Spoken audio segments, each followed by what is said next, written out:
damos de estas conferencias porque venís mucha gente nueva, a veces no, y puede que no lo sepáis.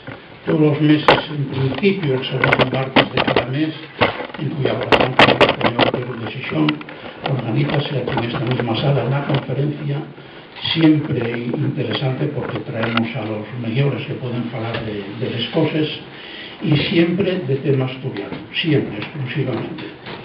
Puede ser un tema muy científico como los estudios del Instituto de Oncología de Oviedo, o puede ser histórico, o puede ser de cualquier tema, ¿no?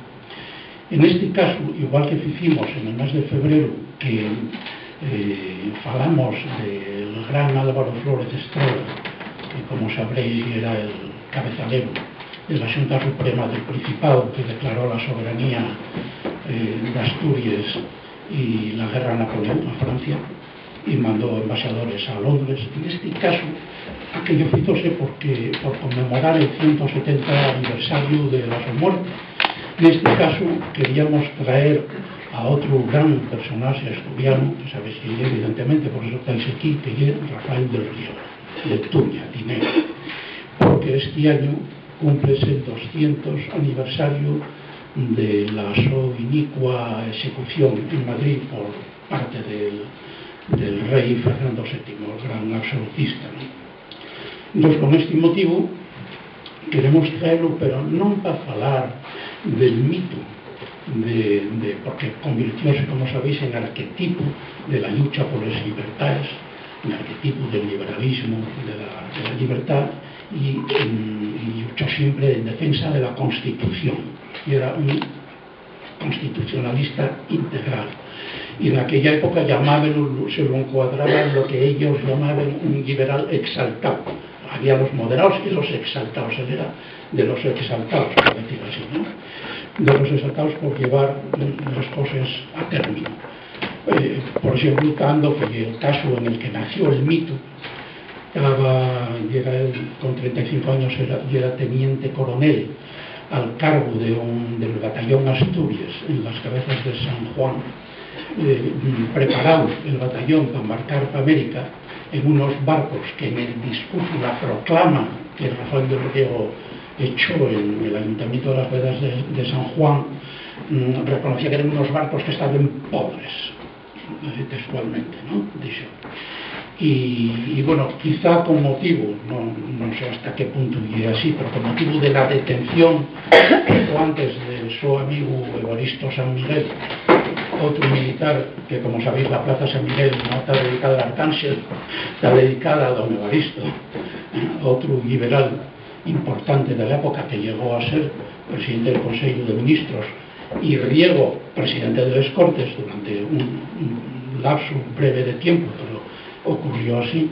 Bueno, pues gracias a esta sublevación militar contra el absolutismo de Fernando VII y en defensa de la Constitución que proclamó en aquel acto, bueno, recorrió Andalucía y ya cuando escapaban un poco a Portugal porque lo recibían por los pueblos con cierta indiferencia, entérase de que otro destacamento en La Coruña también se sublevó y después de La Coruña empezaron a sublevarse muchas otras ciudades, lo que hizo al rey hacer un reconocimiento de la Constitución. Pero el haber iniciado esta revolución, y como se lo llamó, hizo de Rafael del Río un mito liberal que llega a nos, ¿no? Pero no queremos falar del mito, queremos falar del hombre. Queremos falar del seu contexto histórico, de quién era y qué vida tuvo, ¿no? Pero del hombre, no del mito, que ya es muy conocido. Y de ello va a falarnos Faustino Zapico Álvarez, que ya vino a falarnos hace 8 años, ¿no? 8 años. En 2015 vino a falarnos de la destrucción de Xixón en 1394, con ocasión de la guerra de Alfonso Enríquez, conde de Noreña y de Xixón, contra Enrique III Trastámara, ¿no? Y y bueno, que ya fue la conferencia que nos dio, porque la destrucción de Sillón pasa totalmente desapercibida a la conciencia de los silloneses. Nadie sabe nada de ese momento histórico y de pena. Y de él tratamos allá 8 años. Bueno, Faustino nació en Mieres y vive en una aldea muy solellera que está en Los Nadales, y me parece que es el único habitante permanente en este momento. Una aldea muy solellera, llegando ya al Santo de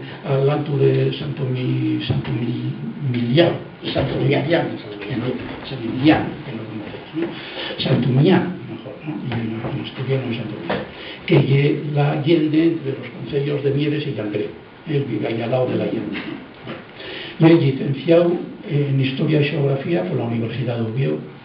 Podríamos decir doctor in pectore, porque aquí lo tenéis con este semblante tan aposentado, pero la víctima inicua de la falta de oficialidad en Asturias, porque entre el especialista en el siglo XIX, un tema raro en la historiografía contemporánea, y dentro de este siglo XIX enfotóse mucho en el estudio de las corrientes políticas, el liberalismo, el federalismo, y en particular en la Asturias contemporánea las corrientes políticas, de lo que estaba haciendo la tesis doctoral. La Universidad de Oviedo, y como estaba haciéndola en asturiano, la Universidad de Oviedo, siendo rector Juan Vázquez y secretario del actual rector Ignacio Verde, prohibieron ir a fecho hacer esa tesis. El caso llegó al Constitucional. El Constitucional declaróse insolvente.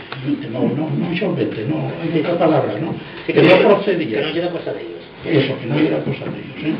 No era cosa de ellos, un derecho fundamental de la Constitución. Pero así natamos. Entonces hay gente que dice que no, esto de la oficialidad no tiene ninguna importancia, podemos vivir todos igual. No, mira, aquí tenemos una víctima. Bien, ese es un caso muy importante en la su trayectoria profesional, ¿no? Desde 1996 es profesor de historia, y es licenciado, no y es doctor en todavía, porque ya rentamos, ahora sí se puede hacer la tesis en asturiano y está trabajándola de nuevo, ¿no? Pero desde 1996 y es profesor de historia, tuvo de ellos años por distintos destinos por España, y ahora es profesor del Instituto Secundaria Cuenca Andalón en La Ferrera, con plaza propia, para entender, ¿no? Tiene publicadas multitud de estudios, de trabajos menores en distintas publicaciones, pero sobre todo quiero destacar 2 libros. Uno es el 1808, o la inicio de la historia contemporánea de Asturias, que lo sacó Trave en el 2007, y que es una obra donde reivindica evidentemente el proceso soberanista y revolucionario, como lo dice expresamente en la su proclama Álvaro Flórez Estrada, de mayo de 1808 en Asturias, ¿no? Y un estudio intenso y muy bueno sobre este momento histórico. Y el segundo libro que quiero destacar no tiene nada que ver con Asturias, pero también es muy riguroso y muy bien documentado, muy bien estructurado, que es la historia de Sudáfrica, el nacimiento de una nación. Y él percorre toda la historia del país, desde la llegada del primer europeo al final del apartheid. Y pocas cosas quería más para no robarte tiempo, pero en fin, con ahora con multitud de... Todavía me acaba de comentar Ramón de Andrés que tuviste una publicación en Nortes, ¿no? 15 días, una entrevista y un mes, ¿no? Sobre además temas de masonería. Precisamente, pasaste mucho sobre masonería. Precisamente quería hacer un comentario a lo que tenemos aquí, a una amiga, porque en la conferencia del mes pasado, que trató de la masonería sillonesa, la historia de la masonería sillonesa, hubo un debate al final que faltaron los puñales, porque se me ocurrió preguntar por qué no hay mujeres en ciertas logias de Sillón, en particular o de España, ¿no? Particulares que tienen obediencia, como se dice en el mundo de la masonería, a la Gran Logia de España. y él se defendía sin gran defensa en que dentro de la logia se vota y él perdía la votación a favor de la entrada de las mujeres, ¿no? Pero la norma de estas obediencias reglaes, por decir así, y que no se admiten mujeres en el siglo XXI. Cuando se decía en la tele el otro día una avispa en Londres, ¿no? En la coronación de este señor, claro, alucines, ¿no?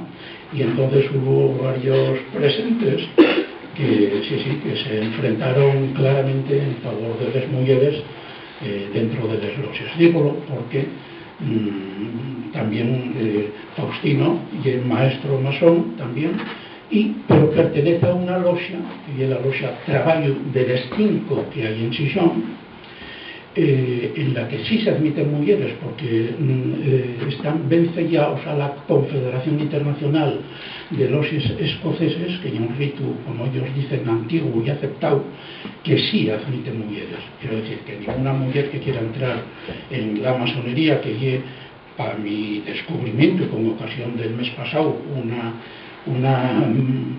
maravilla de filosofía, porque promueve el provecho y el beneficio personal con la propia formación, pero al mismo tiempo y sin excusa el bien y el progreso social y de la humanidad en general, ¿no? Con los 3 grandes principios de la igualdad, la fraternidad y la libertad. ¿Qué más se puede desear, ¿no? Una asociación de este tipo? Yo veo otros problemas de ritos, de símbolos y tal, que a mí no me presten, pero bueno, y hay una cosa personal. Ahora, en la logia Traballo de Xixón pueden entrar mujeres. Y dicho este punto en relación con la conferencia del mes pasado, de la palabra Faustino, que es el conferenciante. Muchas gracias, Amadeo, muchas gracias a todos los presentes y muchas gracias a la Tenedora de Xixón y a Astura por convidarme a participar en este acto. La verdad es que, bueno, Riego, efectivamente creo que es un personaje muy conocido para la opinión, bueno, para la opinión pública dentro de todos los conocidos que pueden ser los personajes públicos del siglo XIX, ¿no? Como bien decía Amadeo, el XIX y un poco, bueno, eso es decirse entre los historiadores que si quieres morir de fame, dedícate al siglo XIX, ¿no? Pero bueno, como yo gano el pan en otro sitio, ¿no? Que dando clases a guajes de secundaria, pues puedo dedicarme al siglo XIX tranquilamente. Pero bien, efectivamente, Rafael del Río es un personaje, bueno, relativamente conocido, por lo menos suena, y en ese sentido suena más, digamos, en la vertiente mítica, digamos, convirtióse en un mito del liberalismo. Tampoco tenemos muy claro qué es el liberalismo, en el sentido de que igual hay un término muy más soñado, como tantas otras doctrinas políticas, que el concepto de liberal significa cosas absolutamente extremadas, para unos y para otros, pero en todo caso lo que sí creo que todos podemos estar de acuerdo en que Riego consideraba ser un liberal y como liberal ejerció toda su vida. El título de esta charla, que es Riego, el mito que comía el home, ya en el sentido de que, bueno, yo tenemos que extremar lo que es el personaje histórico, aquello que sabemos, que persabemos que pasó en su vida, y después toda una montaña de circunstancias que lo arrodien, que, bueno, sobre las que se hicieron lecturas políticas muy interesadas después de su muerte, de parte y parte, que fan que de alguna forma pues el personaje histórico queda un poquitín tapado por el mito, o los mitos más bien, que se fueron sacando alrededor de él, tanto pues, de los sectores políticos más cercanos a él como los sectores más radicalmente enfrentados, ¿no? Pero bien, yo lo que voy a hacer es de alguna forma un recorrido histórico y breve de la su vida, y a partir de ahí, bueno, y también sobre las circunstancias que llegan a su muerte, a su terrible ejecución, y vamos a hablar también un poquitín de cómo se va construyendo después de muerto él todas esas imágenes que nos llegan hasta el presente sobre lo que es la figura de Rafael del Río, lo que supuso. Y para ello, como diría mi abuela, 13 santos. Pues estoy de formación profesional, ¿no? Como estoy, ya veo que no ni siquiera entro. Bueno, vale. Soy formación profesional porque tengo el reto de dar clases, de poner clases, poner imágenes de fondo, para que de alguna forma intentar, no siempre soy quien a ello, que los guajes se acuerden de lo que les cuento, a través de las imágenes de alguna forma que ilustren. ¿Veis lo bien? Sí, ¿no? Bien. Bueno, efectivamente, ¿qué sabemos de Riego? Bueno, ¿qué sabe todo el mundo de Riego? Sabemos que ya era de Tuño, efectivamente, que ya era de Tineo, que nació pues en esta casona tan curiosa que veis aquí. Hay biografías que dicen de una familia fidalga prove. Bueno, prove, muy prove. Y aquí hicieron los mis antepasados que es una casona así, ¿no? Pero bueno. Y además, para lo que yo la escala de ser fidalgo asturiano, no, de prove nada. Y era muy rico, porque los fidalgos asturianos eran proves, pero proves literalmente muchos de pedir. Efectivamente, aquí das una circunstancia bastante peculiar del viejo régimen de Asturias, como se da también con mayor nivel todavía en Vizcaya y en otras partes de la península, y es que el hecho de la condición de fidalgo, que era el escalafón más bajo de la nobleza, compartía un tanto por ciento muy alto de la población. No llegaba a la totalidad de la población de Vizcaya, perdón, a la totalidad de la población, como ya en el caso de Vizcaya, pero en el caso de Asturias, aunque después hicieron un censo para peniorar y quitar a muchos, porque así ya les podían cobrar impuestos, pero en todo caso, cuando nace Riego, más o menos mínimo un 30% de la población asturiana tenía la carta de fidalgo. Y eso al sur del Cordel prestaba mucho, pero aquí tampoco valía para mucho más. Quiero decir, ¿qué era la condición de fidalgo? Estamos hablando del viejo régimen, el contexto nacional de Riego, esa sociedad tripartita, esa sociedad estamental que común a todo el continente europeo, donde la sociedad divídese no solo por criterios de clase social, las clases existían, por supuesto que existían, pero también por el criterio estamental, esto es el nacimiento, la sangre. Lo que extremaba un estamento y otro eran los criterios jurídicos. En función del estamento al que pertenecieres, tenéis unos derechos y unos deberes distintos. Dice que ya era por nacimiento, bueno, relativamente al clero evidentemente no se nacía cura, eso tenéis que entrar tú, pero bueno, ante lo que llega la condición de noble o la condición de plebeyo o pechero, pues eso sí llega por nacimiento. Y Riego nació en una familia fidalga. Y era una familia fidalga no precisamente prove. No eran los duques de Alba, por supuesto, pero evidentemente fame nunca pasó. Quiero decir con esto que muchas veces, yo creo que también con un poco la idea de dar una imagen como más heroica de Riego, pues tenemos como el Nemus Jesús, ¿no? Tenemos que dar un origen humilde. Bueno, pues no, origen humilde tampoco tenía. Y era uno de los muchos fíos de un fidalgo de Tineo, de una familia que podemos decir vencellada a la Ilustración, cosa que bien sabemos que no es una cosa rara en Asturias del siglo XVIII. Bien sabemos que Asturias fue el principal foco de la Ilustración española, y eso debióse por varias razones, una puramente geográfica, precisamente la condición de la cercanía geográfica al todo el arco atlántico francés y a las islas británicas, que permitían viajes por barco mucho más rápidos y cómodos que viajar por tierra hacia la Villa y Corte de Madrid, ¿no? Que muchas veces la mitad del año no se podía hacer. Y después hay otra situación, que era que la tremenda pobreza de este país. Asturias era, hablando mal y pronto, a finales del 18 era un poquitín el culo del mundo, en el sentido de que era un territorio económicamente marginal y era tierra de migración, desde el siglo XVI, de migración masiva. Por eso había una montonera de asturianos ya en Madrid, ya en el siglo XVII, no precisamente muy bien tratados por los brillantes escritores del siglo de oro, tengo que decirlo, ¿no? Y eran bastante cabrones con los asturianos, pero bueno, en ese contexto, repito, pues tenemos un tanto por ciento muy alto de fidalgos. ¿Quién son? Pues básicamente muchas veces hay gente, pueblos enteros que reciben del rey la carta de fidalguía, pero claro, como aquí fidalgo llega mucha gente, pues el fidalgo no significaba nada. Lo único que no pagaba es impuestos directos, cosa que siempre presta, pero de aquella tampoco llega que se impusieron una parte muy importante de los impuestos que pagaba la población, lo que se pagaba fundamentalmente eran impuestos indirectos, impuestos al consumo. Entonces, digo esto para contextualizar que la familia en la que nace Riego es una familia fuerte, una familia notable, de notables del concello de Tineo, no de la aristocracia asturiana, no hay nobleza de título, pero hay nobleza de sangre. Y esa nobleza de sangre abre muchas puertas en una sociedad donde tienes derechos y deberes distintos en función del estamento al que pertenezcas. Yo con esto porque además, como ya sabemos, pues sabemos que en el viejo régimen existía una institución que era el mayorazgo, o como dirían el meirazgo, que hacía que él, cosa que además en el suroccidente mantúvose mucho más tiempo, que es la idea de que el primogénito varón hereda todas las tierras de la familia. Por lo tanto, al resto de los fíos y de las fíes hay que colocarlos de alguna manera. A los fíes ya hai mal negocio porque hai que darlles dote para casales. Se non hai dote a bonda, pois metémosles a monxes, tampouco lles vamos a preguntar a ellos, porque a quien importa la opinión de una muller en mucho menos del siglo XVIII. Y los fíos, ¿qué hacemos con los fíos? Bueno, pues la familia de Flores de Estrada, perdón, de Flores de Estrada, sí, estoy guapo, la familia de Riego, la de Flores de Estrada también, por cierto, pero la de Riego ya pertenecía a esa nobleza que ya consciente de que para topar un hueco para los muchos fíos que tienen que tenerlos estudiados. Porque les posibilidad, bueno, el mayor, estaba claro, heredaba las tierras de la familia, pero ¿qué hacemos con los otros? Pues básicamente les vies la carrera militar, la carrera eclesiástica o la carrera funcionarial. Y para todo ello había que tenerlos un poquitín cultivados.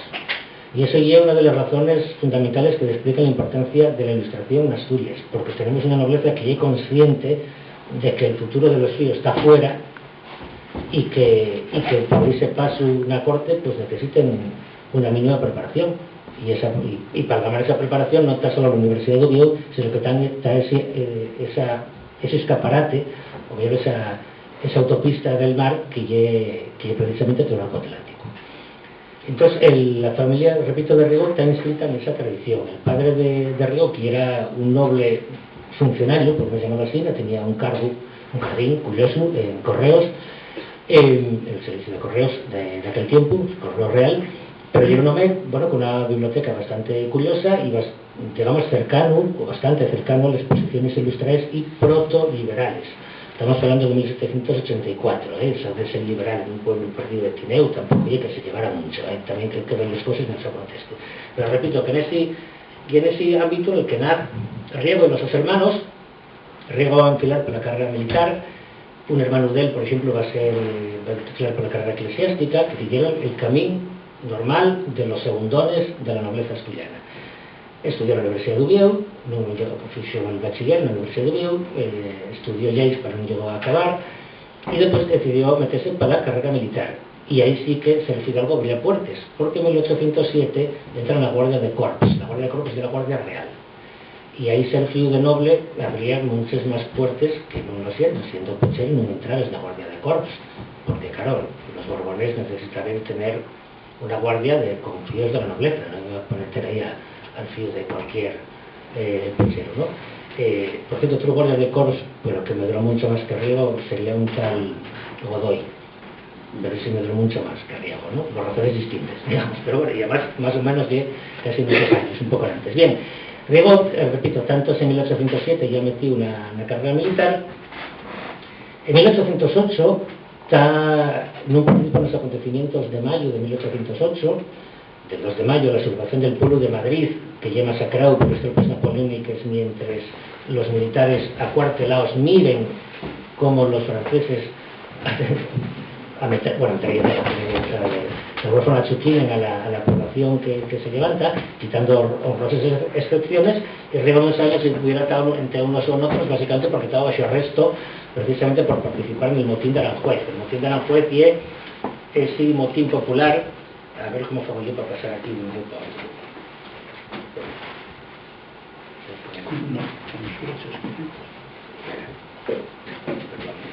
Aquí me lo han hecho bien. El motín de Aranjuez es lo que se me saltó, por lo tanto, bueno, nada. El motín de Aranjuez lleva un motín popular que casi desata un proceso revolucionario que se da cuando el pueblo de Madrid está un poco farto, bueno, pues de Carlos IV y más bien de quien gobierna en realidad, que llega Godoy, y de la oposición frente a los franceses que en la práctica están ya ocupando el territorio español con la idea de invadir conjuntamente con España y Portugal. Ese motín de Aranjuez lleva a la abdicación del rey y la entronización de Fernando VII. Bien, la participación de Riego, pues en esos acontecimientos hay que tener un bajo arresto, y entonces cuando se da el 2 de mayo él no participa, fuxe, intenta fuxir a Asturias. Es un dato interesante, digamos, no hay ningún dato de la biografía de Riego que nos haga pensar de él en una clave asturianista, ni muchísimo menos, pero sí es verdad que la su vinculación con Asturias, al contrario que otros descendientes de la nobleza asturiana, va a estar permanentemente toda su vida, incluso hasta las horas finales de ella, ¿no? Pero él intenta volver para Asturias. Este volver para Asturias y en una de estas casi, creo que fue meramente, confúndelo con un espía francés, estuvieron a punto de achuquinalo y sálvalo un monje franciscano que era también de Tuña, que lo reconoce y dice que no puede ser un espía. Gracias a eso llega a Asturias, a esas Asturias que acabante de proclamarse soberana el 25 de mayo, y aparte de incorporarse al ejército defensivo asturiano, efectivamente, ese ejército que arma la Junta General. Claro, esto queda muy épico, pero la verdad que el ejército defensivo asturiano militarmente tampoco hay que fuera una maravilla, vamos, acabó completamente esconciado en una batalla que es la batalla de Espinosa de los Monteros, el mismo año de 1808, y Riego participa en esa batalla y participa en esa debacle, está como asunto al Estado Mayor del general Acevedo, y precisamente pudiendo escapar de los franceses, por quedarse con el general Acevedo, que estaba ferido y no lo dejar tirado y poder escapar él, acabó agarrándolo prisionero. Digo esto porque hay un dato interesante, porque después la leyenda negra que se va a construir sobre la figura de Riego siempre lo pone como cobarde, como que a la hora de la verdad siempre reculaba, ¿no? Como un valentón, como muy baballo, pero a la hora de la verdad un cobarde. Bueno, pues precisamente este dato, como muchos otros de la biografía, yo creo que desmienten esa supuesta cobardía de Riego, ¿no? Pero bueno, príndelo y acaba preso en Francia. Y claro, ser preso en tiempos de las guerras napoleónicas, prisionero de guerra, tampoco es lo mismo que podía ser, bueno, años después, ¿no? Yo, siendo de casa grande, pues yo un preso, pero bueno, ya más de una especie de arresto domiciliario, te confinan en un pueblo, no puedes salir, eso sí, tienen que mantenerlo desde casa. Resulta raro, bueno, de pensar, ¿no? Que como vemos la guerra de Ucrania, pensar, por ejemplo, que los prisioneros rusos o ucranianos pudieran estar como confinados en un pueblo y que reciben paquetes de comida de la familia. Bueno, de aquella llega lo normal. Claro, si eres campesino y no tenéis familia que te mande nada, pues no comís, pero si eres de casa grande, como es el caso de Riego, pues por lo menos eso sí. Y además aprovecha ese cautiverio en Francia para formarse, aprende francés, aprende inglés, incluso estudia, recibe lecciones de comercio. O sea, también puedes ir a clases particulares siendo prisionero de guerra, ¿no? Hay una situación un poco peculiar, repito, para lo que como lo vemos ahora. Y ahí donde se empieza a decir, pero ya es bastante improbable que fuera en esos años finales del cautiverio, o justo cuando en 1814 cae Napoleón, quedan los presos libres y él escapas a Suiza, de ahí vas a Inglaterra, y de Inglaterra vuelve a Asturias, y crece que pudiera ser en esos años donde ya inició masonería, pero eso no es un dato del que se pueda tener ninguna certeza. Y además, ni siquiera podemos asegurar con total seguridad que Riego fuera masón. Eso también forma parte de la mitología que se forma alrededor del personaje, tanto la mitología masónica como la antimasónica. Tanto unos como otros presta Dios la idea de que lo fuera. Unos para ponderar y otros precisamente para criticarlo, pero tampoco tenemos una certeza absoluta de que o por lo menos datos probatorios definitivos de que Riego fuera masón. Pero bueno, ya bastante probable, eso sí, pero posiblemente la iniciación fuera a partir de 1817. Pero bueno, lo que os comentaba. Entonces, vuelve para acá, vuelve a tiempo justo para jurar la Constitución del año 12, vuelve ya fecho un liberal completo, eso sí, y eso sí que el digamos, vamos a decir, radicalización política posiblemente sea del cautiverio. Y entonces cuando vuelve, repito, en 1814, ya llega un liberal convencido, sobre la Constitución, a tiempo, justo a tiempo, porque en mayo ya la quita Fernando VII, o sea que ya fue llegar a jurada y ya quedamos en Constitución, ¿no? Pero claro, él queda como muchos de estos militares veteranos de la guerra de la independencia, que queden ya completamente ganados por la causa liberal. Y en el caso de Riego también podemos decir que no llega por un interés material directo. Te explícome. La guerra de independencia tiene o la invasión francesa tiene como resultado que esboroña absolutamente el Estado, la monarquía hispánica, de lo que tiene una monarquía absoluta. Cuando quites la cabeza, pues cae todo como un saco de patatas, evidentemente. Con lo cual, los liberales lo que van a hacer a lo largo de la guerra, la Junta Suprema ya reconstruir ese mismo Estado, claro, pero reconstruirlo sobre nuevas bases, ¿no? Sobre bases liberales. Pero claro, tiene que crear un ejército de la nada, porque el ejército español, el glorioso ejército español, lo que hizo fue mirar para otro lado mientras los franceses hacían todo tipo de tropelías. Lo que hizo hacer es reconstruir un nuevo ejército, muchas veces como oficiales, que se pasen al bando patriota, pero muchas veces con xente de escapes populares. Muchos de origen absolutamente popular, como por ejemplo el famoso empecinado, que vos sonará, ¿no? Como los héroes de la guerrilla. Bien, para esa gente, cuando se restaura el absolutismo en 1814 y se intenta volver al viejo régimen en todo su esplendor, esa gente non tiene sitio del nuevo ejército. Ellos precisamente, gracias al liberalismo, pasaron de ser ferreros o panaderos a ser literalmente generales. Eso en un ejército del viejo régimen era impensable, porque los puestos altos, los oficialíes, estaban reservados en una inmensa mayoría para los fíos de la nobleza, como Riego. Riego sí podía llegar a general en un ejército del viejo régimen, un panadero no. Y precisamente cuando acaba la guerra, todos esos fíos de panadero, entendemos que están en el ejército, claro, están ganados para la causa liberal, porque deben a esas nuevas ideas el progreso, digamos, personal. Pero el caso de Riego no. Riego y el liberal, en ese sentido, podemos decir incluso en contra de los intereses materiales más directos. Eso también yo creo que es un rasgo que define al personaje. Y es más bien un liberal porque está imbuido de ese espíritu ilustrado que viene ya de la su familia, de la su tradición familiar. Bien, incorpórase al ejército entonces, y ya te indica, y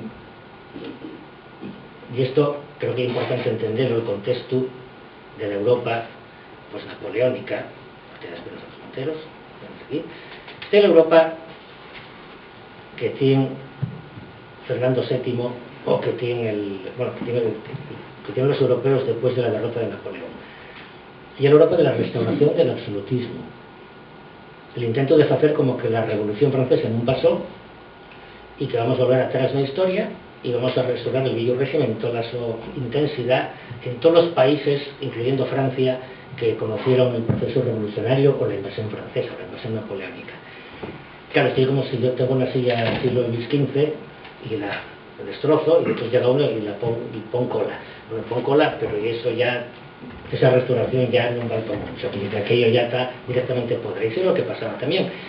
¿Y qué pasa? Que las ideas liberales, y no ya las democráticas, quedan absolutamente prohibidas y perseguidas en todo el continente europeo, digamos, de Moscú. Pues necesitan una mínima preparación. Y para tomar esa preparación no está solo la Universidad de Oviedo, sino que está ese escaparate, o bien esa autopista del mar que es precisamente todo el arco atlántico. Entonces, la familia, repito, de Riego está inscrita en esa tradición. El padre de Riego, que era un noble funcionario, podemos llamarlo así, tenía un cargo, un jardín curioso en Correos, en el servicio de Correos de aquel tiempo, Correo Real, pero era un hombre, bueno, con una biblioteca bastante curiosa y digamos bastante cercano a las posiciones ilustradas y proto-liberales. Estamos hablando de 1784, eso de ser liberal en un pueblo perdido de Tineu, tampoco hay que se llevara mucho, también creo que ver las cosas en ese contexto.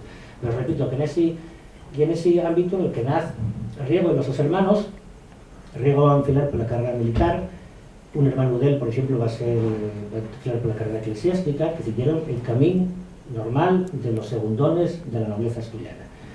Estudió en la Universidad de Oviedo, luego ofició el bachiller en la Universidad de Oviedo, estudió Lleis, pero no llegó a acabar, y después decidió meterse para la carrera militar. Y ahí sí que se le Fidalgo abría puertas, porque en 1807 entra en la Guardia de Corps. La Guardia de Corps es la Guardia Real. Y ahí ser fiu de noble habría muchas más puertas que no lo siendo Pechero no entrar en la Guardia de Corps. Porque claro, los borbones necesitaban tener una guardia con fíos de la nobleza, no iba a ponerte ahí al fío de cualquier Pechero, ¿no? Por cierto, otro guardia de Corps, pero que me duró mucho más que Riego, sería un tal Godoy. Pero sí me duró mucho más que Riego, ¿no? Por razones distintas, digamos. Pero bueno, y además más o menos de casi 2 años, un poco antes. Bien, Riego, repito, tanto es en 1807 ya metí una carrera militar. En 1808 no participa en los acontecimientos de mayo de 1808, del 2 de mayo, la sublevación del pueblo de Madrid, que ya masacrado por las tropas napoleónicas, mientras los militares acuartelados miren cómo los franceses achuquinen a la población que se levanta, quitando honrosas excepciones, y Riego no sabe si hubiera estado entre unos o otros, básicamente porque estaba bajo arresto precisamente por participar en el motín de Aranjuez. El motín de Aranjuez ese motín popular, a ver cómo fago yo para pasar aquí un reto.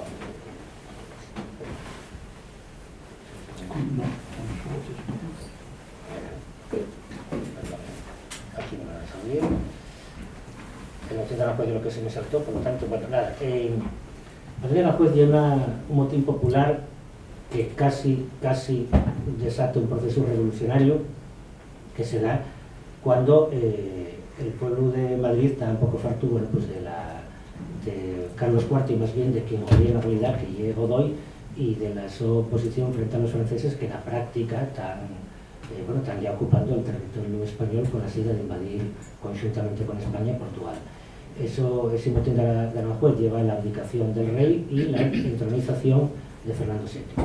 Bien, la participación de Riego pues en esos acontecimientos hay que tener un poco bajo arresto, y entonces cuando se da el 2 de mayo no participa, fuxe, intenta fuxir a Asturias. Es un dato interesante, digamos, no hay ningún dato de la biografía de Riego que nos haga pensar de él en una clave asturianista, ni muchísimo menos, pero sí es verdad que la su vinculación con Asturias, al contrario que otros descendientes de la nobleza asturiana, va a estar permanentemente toda su vida, incluso hasta las horas finales de ella, ¿no? Pero él intenta volver para Asturias. En una de estas casi, creo que fue en Benavente, confúndelo con un espía francés, estuvieron a punto de achuquinarlo, y sálvalo un monje franciscano que era también de Tuña, que lo reconoce y dice que no puede ser un espía. Gracias a eso llega a Asturias, a esas Asturias que acabante de proclamarse soberana el 25 de mayo, y a partir de incorporarse al ejército defensivo asturiano, efectivamente, ese ejército que arma la Junta General. Claro, esto queda muy épico, pero la verdad que el ejército defensivo asturiano militarmente tampoco hay que fuera una maravilla, vamos, acabó completamente desconocido en una batalla que es la batalla de Espinosa de los Monteros, el mismo año de 1808, y Riego participa en esa batalla y participa en esa debacle como asunto al Estado Mayor del general Acevedo, y precisamente por pudiendo escapar de los franceses, por quedarse con el general Acevedo, que estaba ferido y no lo dejar tirado y poder escapar él, acaban agarrándolo prisionero. Digo esto porque hay un dato interesante, porque después la leyenda negra que se va a construir sobre la figura de Riego siempre lo pone como cobarde. Como cobarde, como que a la hora de la verdad siempre reculaba, ¿no? Como un valentón, como muy baballo, pero a la hora de la verdad un cobarde. Bueno, pues precisamente este dato, como muchos otros de la biografía, yo creo que desmienten esa supuesta cobardía de Riego, ¿no? Pero ahora Príndenlo y acaba preso en Francia. Y claro, ser preso en tiempos de las guerras napoleónicas, prisionero de guerra, tampoco es lo mismo que podía ser, bueno, años después, ¿no? Yo, siendo de Casa Grande, pues yo un preso, pero bueno, yo más que una especie de arresto domiciliario, te confinan en un pueblo, no puedes salir, eso sí, tienen que mantenerlo desde casa. Resulta raro, bueno, pensar, ¿no? Porque como tenemos la guerra de Ucrania, pensar, por ejemplo, que los prisioneros rusos o ucranianos pudieran estar como confinados en un pueblo y que reciben paquetes de comida de la familia. Bueno, de aquella ya era lo normal.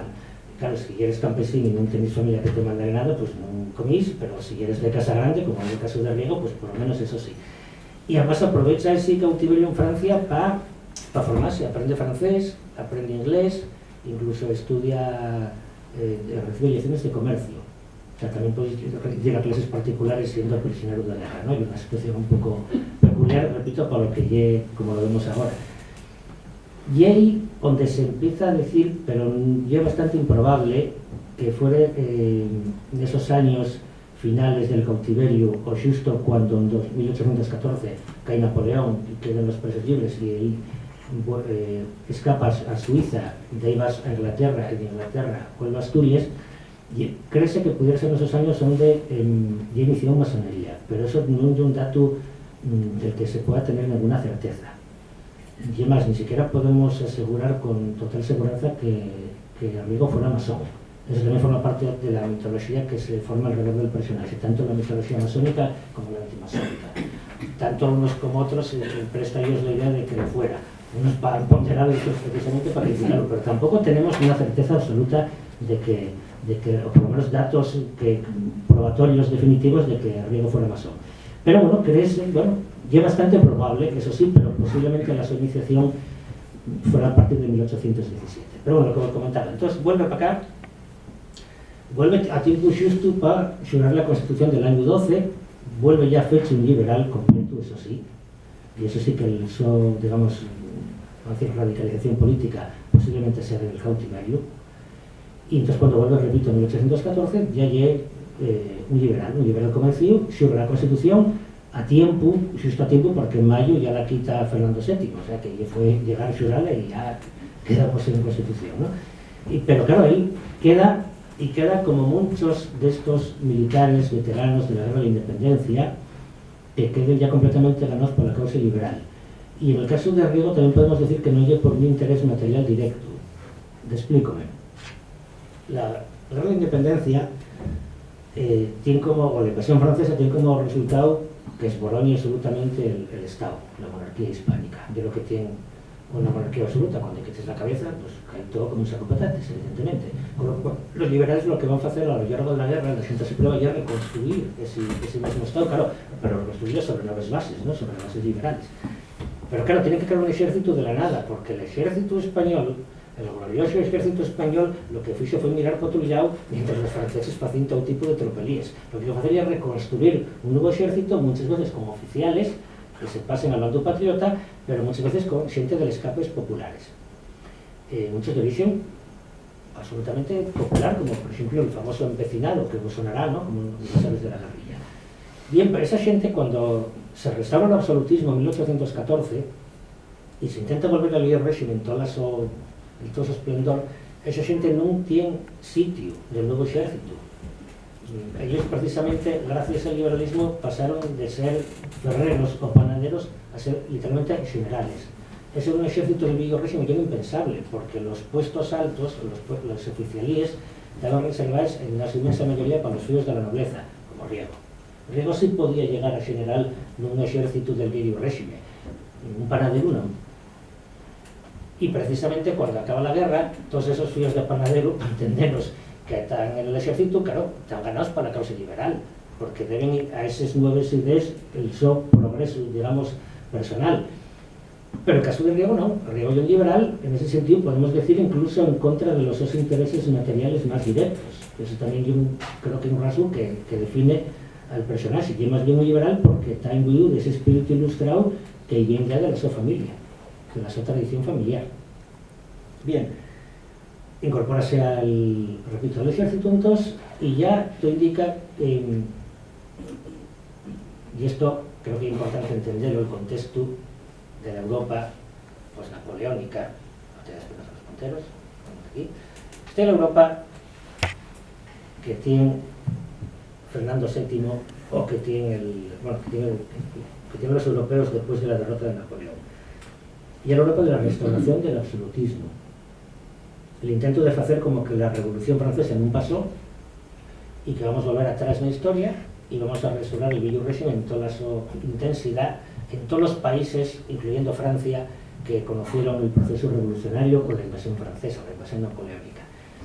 Claro, estoy como si yo tengo una silla estilo Luis XV y la destrozo y después ya doble y pon cola. Bueno, pon cola, pero eso ya, esa restauración ya no va por mucho, y aquello ya está directamente por ahí. Eso es lo que pasaba también. ¿Y qué pasa? Que las ideas liberales, y no ya las democráticas, quedan absolutamente prohibidas y perseguidas en todo el continente europeo, digamos, de Moscú a Lisboa, con la excepción de las Islas Británicas. Y los liberales, los partidarios de los liberales, los demócratas, los republicanos que también había, pues lo que tienen que pasar es la clandestinidad. Pero claro, estamos hablando de un tiempo que no existen los partidos políticos en el sentido que los conocemos ahora. Cuando hablamos de que en España el Partido Liberal de 1815 o 20 non era un partido como lo podemos entender agora, era el conxunto de personas, sociedades e publicaciones que compartían la idea de que ya era necesario un gobierno constitucional e pouco máis. Ni siquiera estaban articulados en organismos unitarios, e era pues, un conxunto de xente. E claro, que pasa? Non hai partidos, como nos organizamos? E entón seguindo aparecen as loxes masónicas. Oiga, yo ya estaba aquí. E isto é particularmente importante para entender tanto el papel que xoga la masonería del siglo XIX como el papel que le atribuye la derecha reaccionaria del siglo XIX en delante, la idea de la conspiración masónica, ¿no? Explícame. La masonería no llega de sitios británicos donde nació una sociedad secreta. para nada. Y era una sociedad de burgueses respetables, metidos en la Ilustración británica, que de cierta forma, bueno, pues tienen ideas avanzadas para su tiempo por dos razones. Porque una logia masónica, en la que por supuesto solo podían entrar paisanos, pero podían entrar paisanos casi sin ninguna distinción. Quiero decir, podían entrar nobles, podían entrar clérigos, podían entrar plebeyos. Y podían entrar de cualquier religión, porque esa primera masonería lo que busca es un dios común, o sea, un dios natural.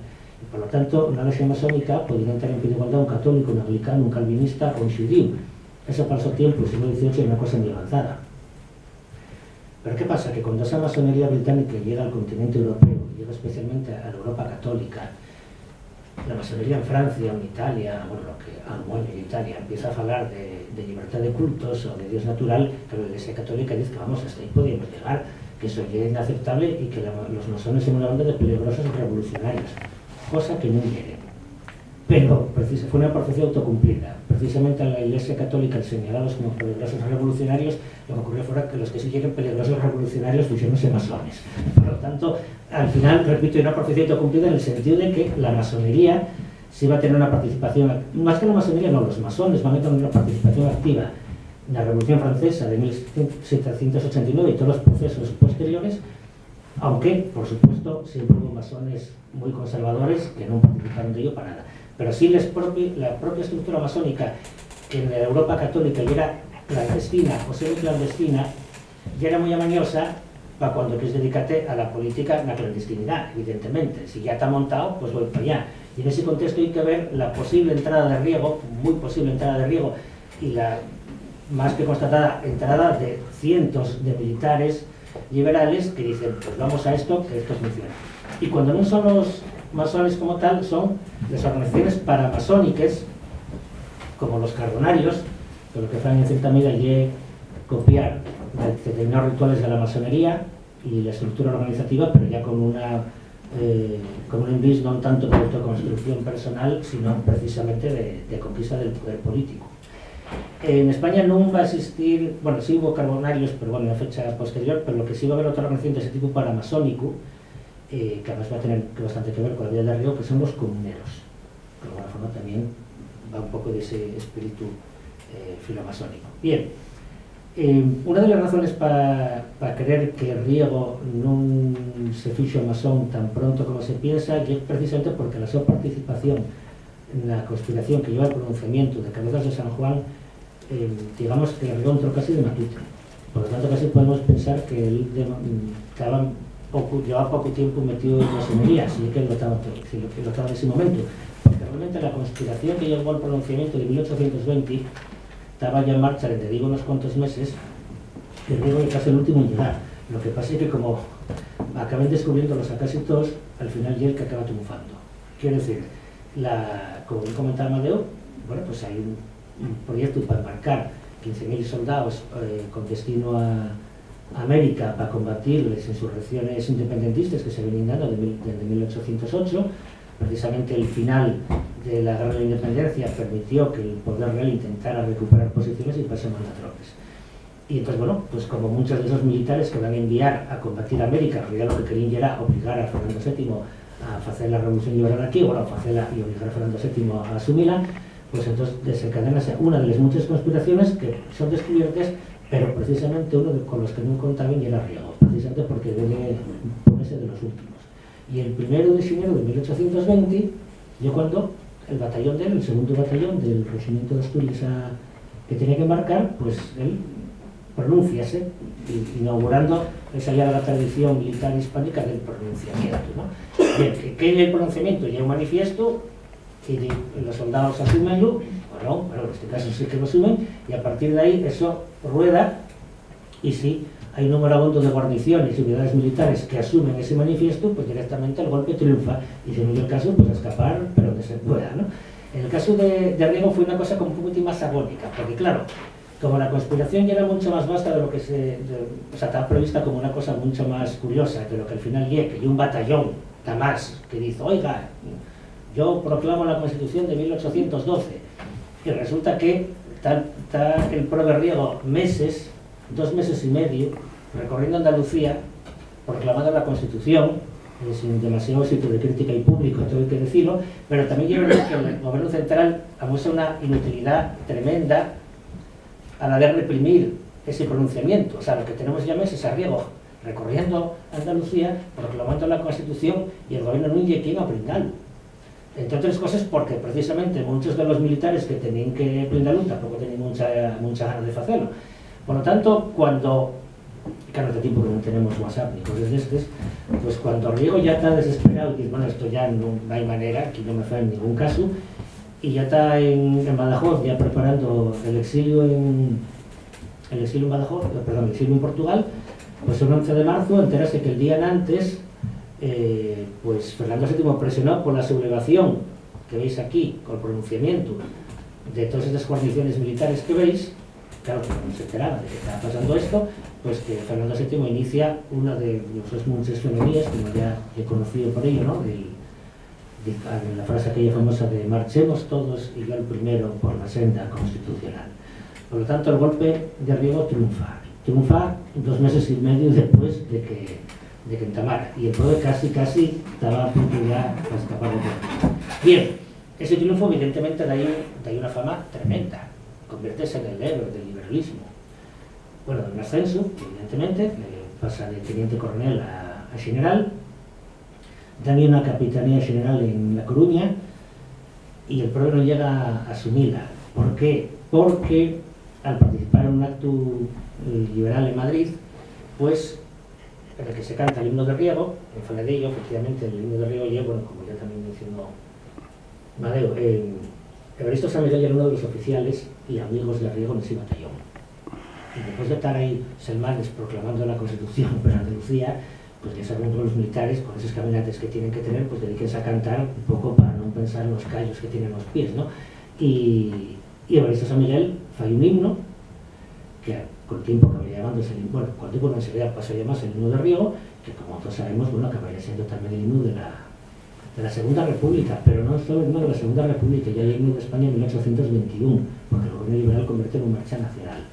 Soy un gato la mayor que se fala menos de ello. Pero bueno, lo que os decía, ese cantar convierte en un cantar muy popular, como un himno liberal para todo el país, y la participación de Riego en un acto liberal en Madrid, donde aparte del himno de Riego cántase la Trágala,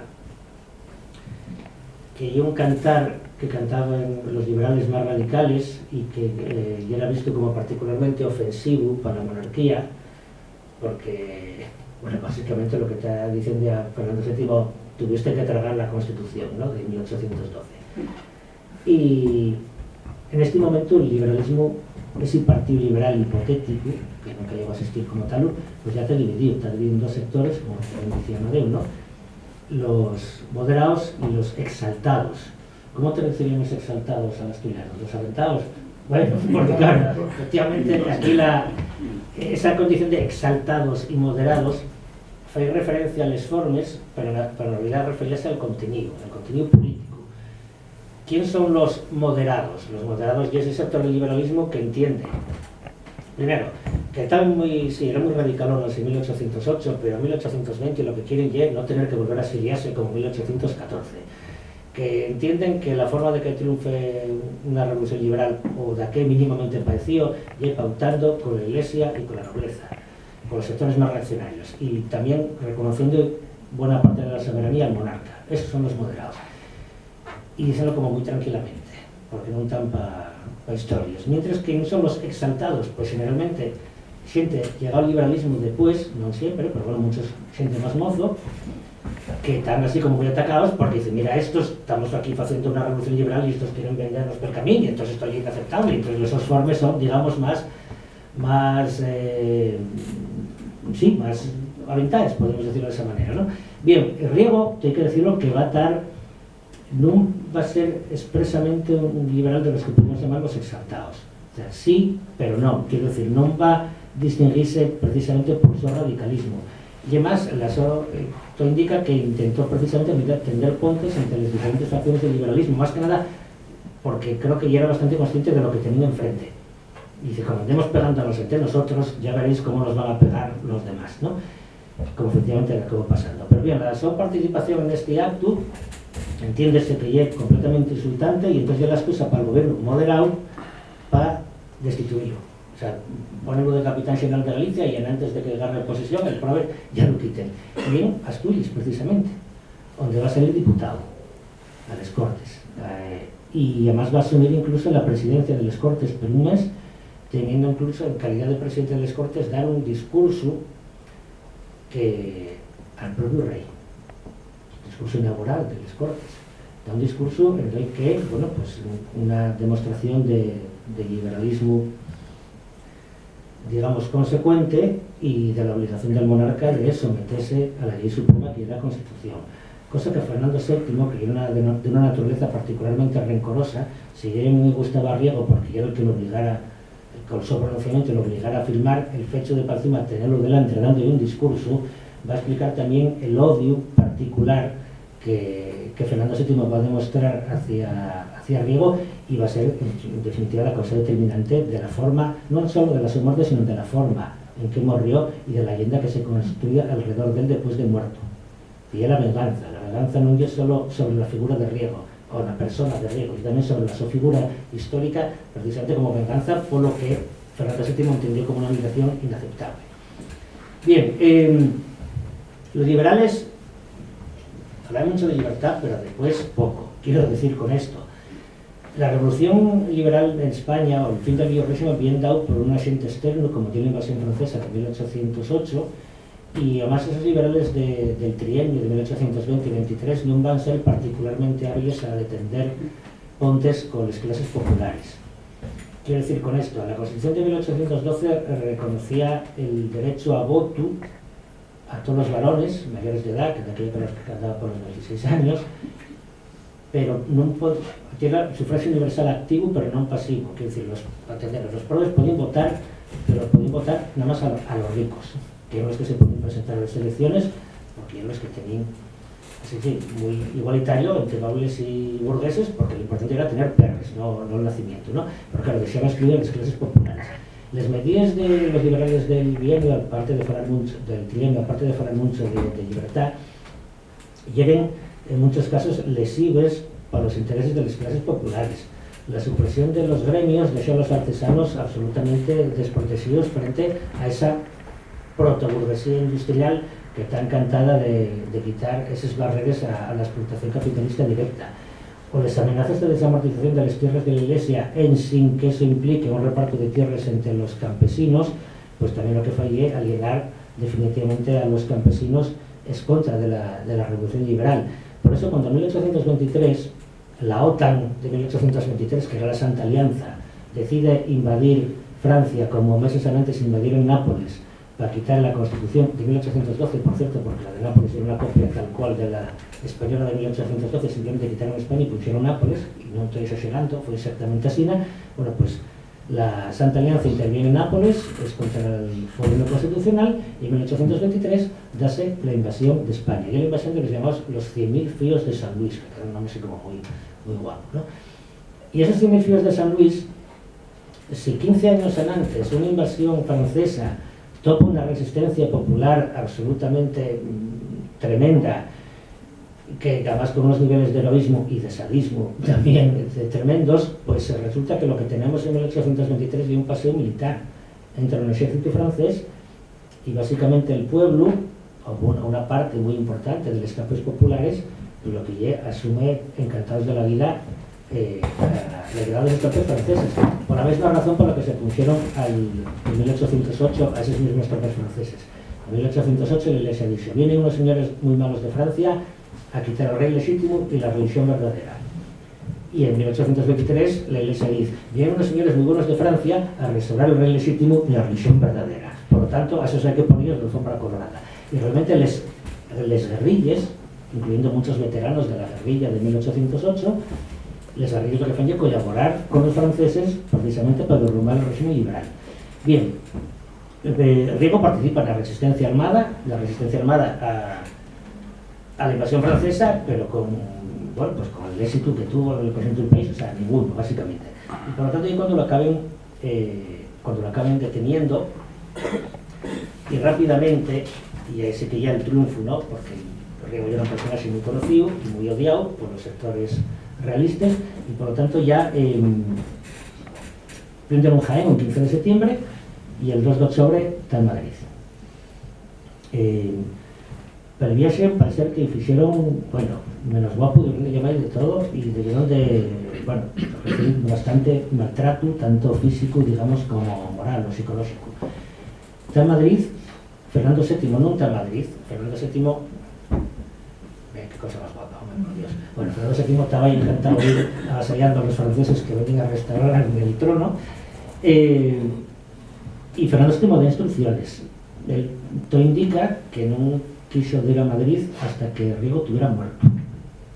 Entonces, un 7 de octubre, perdón, un 2 de octubre llega a Madrid, fue en juicio, y es curioso porque el juicio a Riego podían acusarlo de muchas cosas, por ejemplo, pues, sublevarse contra el rey en 1820, obligarlo a firmar una constitución que no quería, por lo tanto desafiando el poder absoluto, que era un delito que castigado con la pena capital, incluso podía llamarse desacción ante el enemigo porque se negó a embarcarse a América a combatir a los insurrectos, pero en realidad por lo que lo van a condenar a muerte y por ser uno de los diputados que vota la destitución del rey cuando en plena invasión francesa Fernando VII estaba intentando, bueno, zafarse en cuanto primero del gobierno, ¿no? Pero el resultado estaba claro. Si no era por eso, era por otra cosa. Riego tenía que morrer. Tenía que morrer él y tenía que morrer de alguna forma la su figura, porque Riego efectivamente ya era una leyenda. De mano, la petición del fiscal de la acusación y que lo aforquen y que lo corten en cachos y que los cachinos que se reparten por toda la geografía española. Una cosa así como muy medieval, ¿no? Para restaurar aquellas tradiciones. El tribunal parece un poco excesivo, bueno, aforcarlo sí, pero ya partir los cachinos ya, eso ya tampoco, ¿vale? Bien. Entonces un 5 de Pallares, ya cuando entra literalmente en capilla, métenlo, bueno, para recibir los últimos sacramentos. Y un dato interesante que Riego pide que los clasistas sean frailes dominicos, a ser que él tenía particular simpatía por los frailes dominicos, porque estudió con ellos de neno, y a ser posible que fueran asturianos, cosa que concede. Entonces vienen a la banda de frailes asturianos y ahí es cuando entre el 5 y el 7 de Pallares pasa, precisamente amigos que estaban presos con él, sí que xuren y presuren que el día 5, antes de que entrara ya enclaustrado por los frailes, que él tenía asumido que iba a morir y que tenía que estar a la altura de lo que se esperaba de él. Como decir, voy a ser un mártir de la causa liberal, como te hago lo asumido, pues el papel que me toca. Pero resulta que bueno, entre el 5 y el 7, pues está ahí el proveedor recibiendo todo tipo de presiones morales, en este caso, no físicos. Lo físico fuera primero, para ser que los frailes no lo maltrataron, digamos, de obra, pero sí de palabra. Bueno, el día 7, efectivamente, ya cuando se produce esa escena terrible, que ya, en cumplimiento de la condena, llevarlo a morrer a la Plaza de la Cebada, que era una plaza dedicada a Madrid a las ejecuciones. Bueno, las ejecuciones del Viejo Régimen siempre son públicas. ¿Por qué? Porque tienen que tener un carácter ejemplarizante. Entonces no basta solo con matar a una persona, que lo vea todo el mundo, para que se sepa lo que pasa cuando se fai lo que hizo esa persona, y por encima se llega con sufrimiento mayor. Por lo tanto, por eso la tradición del Viejo Régimen era muertes que llegan al final, después de un proceso de descuartizamiento o de mutilaciones de todo tipo, ¿no? En el caso de Riego fue una cosa ya más del siglo XIX, un poco más moderna, que ya vamos a forcarlo, pero vamos a meter el espectáculo de la humillación pública, que ya esto, meterlo en una especie de banasta enorme, que lleva un burro, un pollín, vestido con una saya y un gorro ridículo, como un penitente, camino del cadalso. Y los frailes que lo arrodien, que en esta imagen no aparece porque hay un dibujo posterior, pero en realidad los que arrodien a Riego en esos últimos momentos no son estos funcionarios de justicia, sino frailes dominicos que están con él. No es tanto para reconfortarlo como más bien para decir arrepiéntete, arrepiéntete, arrepiéntete y prepárate para reunirte con el Creador, ¿no? Los testimonios directos de gente que tuvo presente en la ejecución dicen que la montonera de gente que estaba concentrada que guardó silencio, que en el momento de aforcarlo nada más el verdugo que dio un par de bofetones como ya humillación final, que lo aforcó, que la gente guardaba silencio absoluto y que después de muerto con un grupín en primera fila y todos muy juntos, lo que indica que seguramente tenía una sueldo de que se dedicaron a hacer chance y a burla del muerto. Digo esto porque los testimonios, la imagen que nos queda, que hay una construcción de décadas posteriores, la idea de que el pueblo de Madrid aplaudía esprecetado la ejecución de Riego. Y eso tiene una lectura política. Es una lectura y una construcción de los propios liberales de los años 30, unos liberales cada vez más conservadores, que se oponen al sufragio universal, que no quieren dejar votar al pueblo, y que construyen esa imagen de un Riego ajusticiado entre el entusiasmo popular, como diciendo, le diría Colía, ¿y queréis darle voto a estos? Esa es la lectura, ese es el interés. Porque si los propios testigos directos, entre ellos Espronceda, por cierto, el poeta, ¿no? que quedó espeluciado viendo aquel asesinato judicializado, si dicen que la gente guardaba silencio en 1823, ¿por qué 12, 15 años después se construye esa imagen del pueblo de Madrid aplaudiendo la ejecución de Riego? Pues claro, porque el interés político evidente que se asigna tanto de los realistas, como diciendo el pueblo en realidad quería la monarquía absoluta, como de los liberales diciendo, ya que con el pueblo no podemos contar, porque son absolutistas, dejadnos a nosotros que sabemos lo que tenemos que hacer, ¿no? Topar al pueblo, pero sin el pueblo. Más, el día 8, al otro día de Morrell, ya cuando sale publicada la supuesta retractación de Riego, que ahí es cuando había que matar al mito. Entonces el discurso oficial ya, Riego, tremendamente arrepentido al final de los días de las enormes maldades que fizo contra la figura del rey y la propia institución monárquica, pues confesóse, arrepintióse mucho y pidió perdón por los horribles delitos que cometiera. Y la realidad es que no tenemos prueba ninguna de que eso pasara. Es decir, por lo que tenemos ya todos testimonios de los absolutistas que dieron por buena esa confesión. Tampoco sabemos si hay una falsificación los episodios nacionales. Y eso ya sabemos que muchas veces la imagen que tenemos de la historia construís a través de las obras de ficción, ¿no? En su momento fue la novela y ahora a través del cine. Y entonces, pues si tenemos la idea de la Edad Media que nos da el cine, pues ahora quiero decir, pues en esta época de alguna forma la imagen que se construye en el imaginario progresista español del siglo XIX y la imagen que da Galdós. Pero claro, Galdós no escribía libros de historia, Galdós escribía novelas. Pero también es verdad que otros autores que sí escribieron libros de historia, como Pi Margall, sí que dan por buena o creen que sí fue real la retractación de Riego, aunque la disculpa de alguna forma atribuyéndola precisamente a la tremenda presión que se ejerció sobre él en esos últimos momentos, ¿no? Bien, repito, no hay prueba real o efectiva de que esa confesión, de que Riego realmente firmara una retractación. No la hay, pero bueno, tampoco es definitivamente, repito, descartable. Por todo esto, al final, lo que nos queda, después de toda esta serie de acontecimientos, y una imagen de Riego en realidad muy borrosa, porque tenemos un Riego que es visto como un traidor para los absolutistas sería un traidor, por supuesto, porque traicionó al rey. Para algunos liberales sería un traidor también, porque al último momento, digamos, de alguna forma renegó, supuestamente para ganar un perdón que nunca iba a llegar.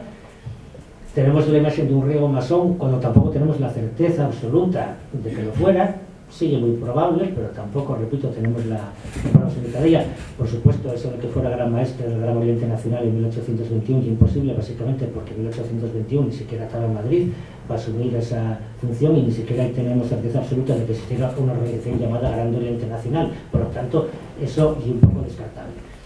Tenemos incluso la imagen de un Riego republicano, que es una construcción, una construcción en su momento tanto de los realistas, que lo acusan de republicano, aunque no hay tampoco ninguna prueba de que lo fuera. Básicamente intentaron hacer coincidir o simplemente la situación de Riego como capitán general de Zaragoza con que, pues una presunta conspiración republicana y que querían implicar a Riego en ella, pero repito, no hay absolutamente ninguna prueba de ella.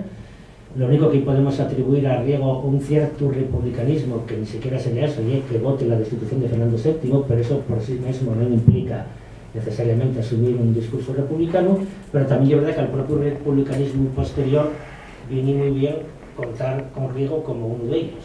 Por lo tanto, de alguna forma, traemos el personaje como una especie de marioneta, ¿no?, que se lleva para un lado o para otro.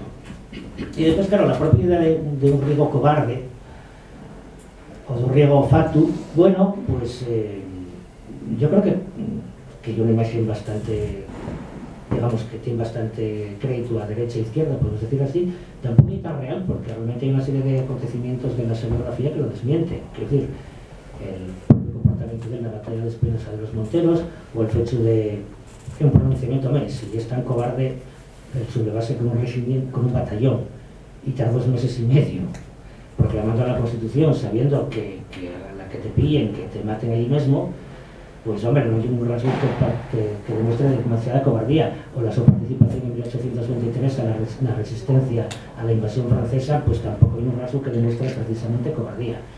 Aunque sin quiera atribuir esa cobardía a esos momentos finales de la supuesta retractación.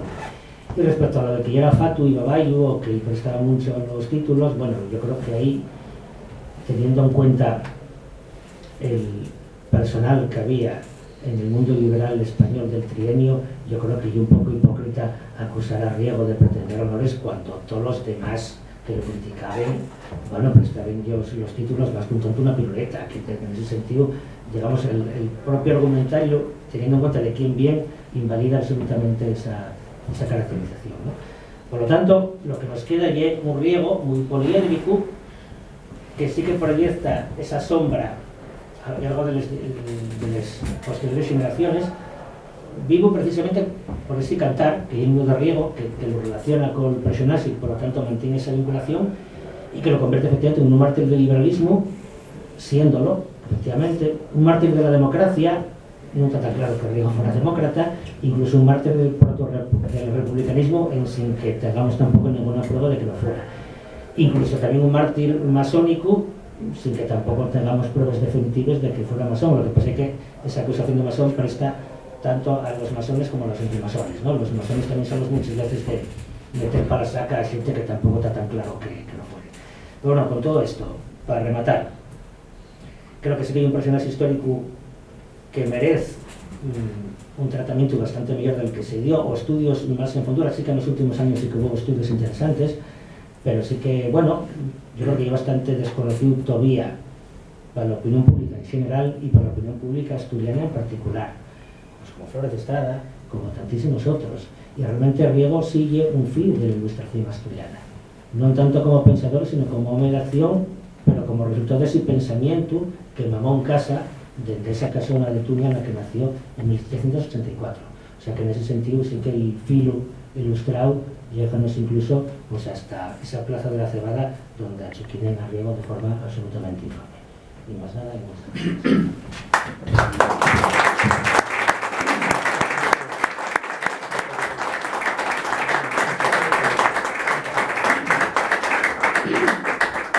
Tenemos 20 minutinos para un coloquio porque ahí media tenemos que marchar.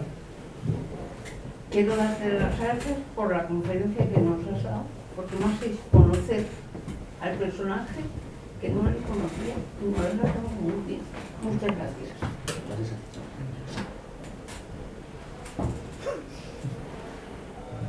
¿Alguna pregunta? Hola, buenas.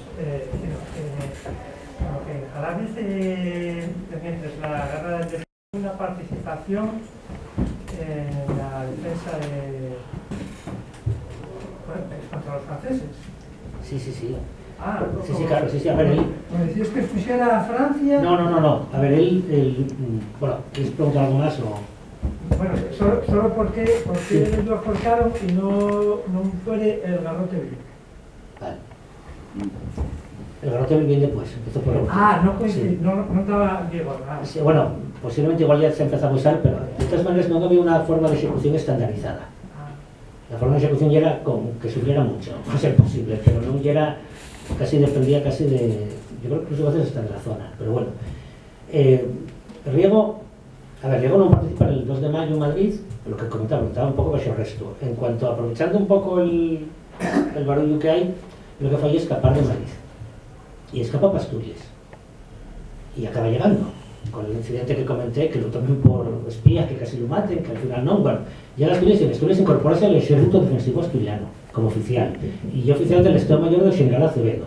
Y como tal participa en la batalla de Espinosa de los Monteros, pero es que la batalla de Espinosa de los Monteros llega el mismo año de 1808. O sea, que el prove no dio tiempo a nada, porque la batalla de Espinosa de los Monteros fue una derrota absoluta del ejército defensivo asturiano, que los propios participantes debían de tener claro que deben a darles una cuelma horrorosa, porque en campo abierto los franceses eran indestructibles, bailen ya la excepción, no la norma. La guerra de independencia es una guerra que se gana con las guerrillas y con asedios, o sea, con resistencias numantines a los asedios franceses, pero en campo abierto enfrentarse a los franceses ya era de locos directamente, y estos van para allá y llevan una forma horrorosa. Entonces ahí es cuando él puede escapar, pero por quedarse con el general Acevedo, que estaba ferido, no podía escapar, pues lo acaban blindando y acaba preso de 1808 hasta 1814, pero sí tiene una participación en la guerra. Vale, pero nada más que en esa batalla. Sí. Ah, vale. Bueno, no sé si participé en la inauguración primero de Espinosa de los Monteros, entiendo, pero la de Espinosa ya llega la última porque ya lo prenden allí. Sí, adelante. Hola, mira, dos preguntinas. Sobre la vida amorosa, afectiva de este personaje, hay trazas, hay huellas de si se casó, si se enamoró, si tuvo hijos, por una parte, ¿no? Por la otra, me parece un personaje sumamente literario, ¿no? Es como digno de escribir una novela basada en estos episodios y estas acuarelas, por decirlo así, ¿no? Del personaje, muy interesante, ¿no? Porque es casi un fantasma, un mito que vuela, que no se cuaja nunca en algo concreto, que sí hizo, pero no hay los vestigios. Entonces creo que es un digno personaje de novela. Es casi una invitación a que tu labor de historiador se pueda completar con esa, reivindicar a ese personaje y conocerlo desde dentro, ¿no? Porque ha de haber sido un personaje interesante, ¿no? Alguien que participa en tantas cosas, que vive tantas cosas, pero que luego nunca se define por una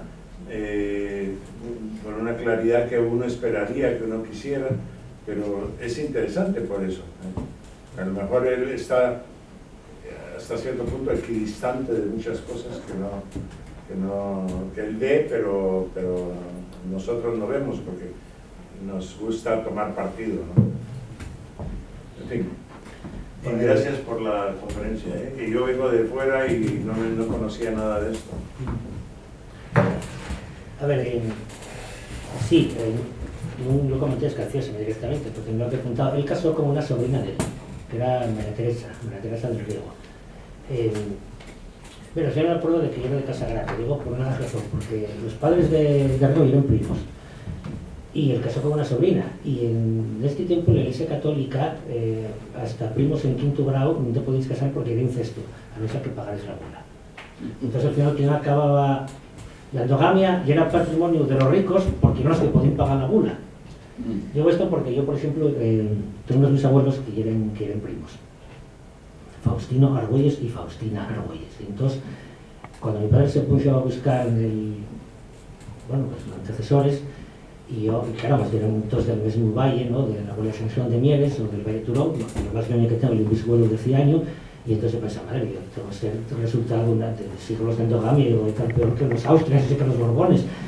Y dice mi padre, no, que va, como eran probes como rates, que no pueden pagar tal, nunca casaban con parientes, los tres bisabuelos son la excepción porque ya habían quitado eso, y entonces ya podían casar, pero claro, estos podían, tenían perres. Entonces, Riego casó con la sobrina, María Teresa, ya era 15 años más moza que él, Riego, que nació el mismo año que Fernando VII, ya eran de un tiempo.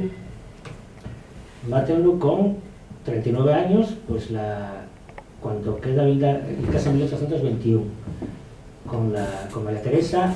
María Teresa ya en 1823, cuando la invasión francesa escapa para Londres con la familia y allí en Londres recibe la noticia de la muerte del hombre. Estaba ya muy fastidiado de salud y murió al otro año. Entonces no tuvo hijos.